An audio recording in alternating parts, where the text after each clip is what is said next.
It's very nice to see you again. And this is Grace Kariuki. We've been talking about self-awareness, self-discovery. We continue with this process because I believe it's one of the most important processes that you need to go through in order to find and to live the kind of life that you've always wanted. So stay tuned as we continue to talk about self-discovery, as we continue to talk about the things that we have experienced over our lives and how those things have set up a template in our brain that causes us to act and to live out the way that we do. So stay tuned. Live by Design with Grace Kariuki.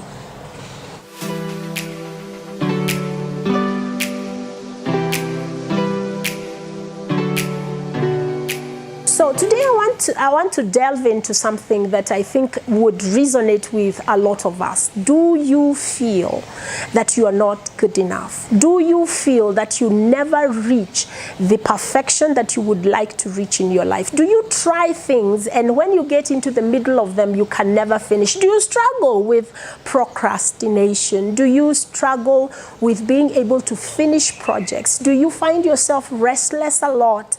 And do you find yourself being so demanding of others? And some of these things can be because you have low self-confidence and because you don't believe that you can be able to reach the dreams that you have in your life, the goals that you have in your life. Now, that is what I want to talk to you about today. So think about it. The last two videos, we talked about how the experiences we had with our caregivers made us think that we are not good enough. So now you've gone through your life, you have graduated, or even you are still in your university education and you have a career path that you want to go through, but you have self-doubt.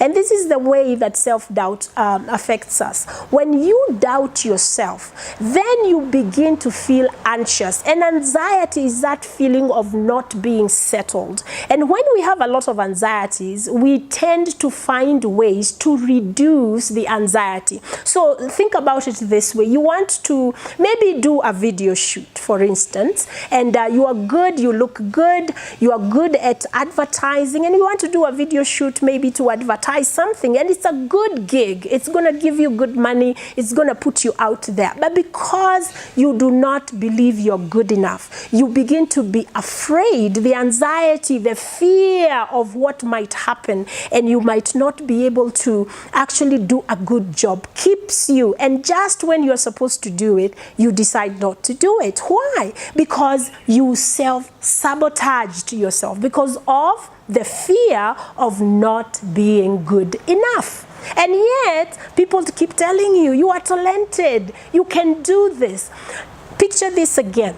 You go and you are called for an interview. You send in your papers and they're excellent. And then you begin to feel like, what if I go there? They don't like me. I don't have the right answers. I don't pass the interview. Oh my goodness, what am I going to do? And your anxiety levels begin to rise. In order for you to reduce the anxiety, what do? You cancel the interview. You don't go. That is another way that we self-sabotage. Now, look at it this way. You are in a relationship with a great girl or a great guy, and you keep thinking to yourself, whenever they smile with somebody else, you think their smile is bigger with that person than it is with you, and you have this feeling of a fear of losing them, of losing this relationship. And so what do? You keep questioning every person they talk to. You keep talking about them going out with this group of friends that you don't really like, or you just find things that are not that you are not right with this person.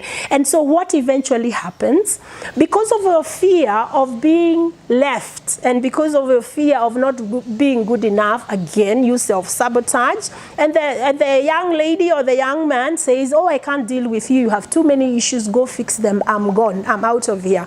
And so we have to understand that sometimes the reason why things are not working out for us, the reason why we are not reaching our dream life is because we self-sabotage, because deep inside us, we think that we are not good enough. I don't know who sets the bar for you.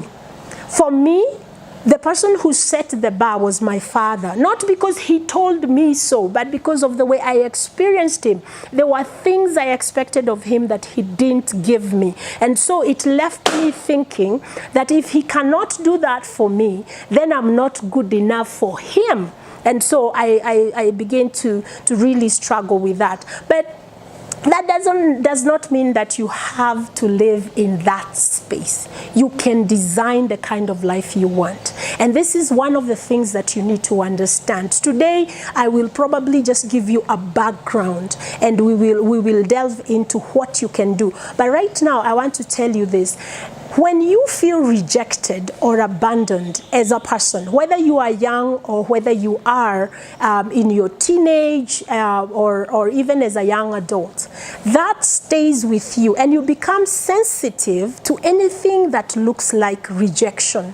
So that whenever somebody doesn't agree with you, whenever somebody doesn't give you what you need, you feel rejected. And rejection is the biggest thing that causes us to feel that we are not good enough, and that causes us to self-sabotage. So this is what I'm going to leave you with. You need to sit down and actually look at all the times you have felt rejected, and then begin to work through that. Why did I feel rejected, and how does that now affect me today?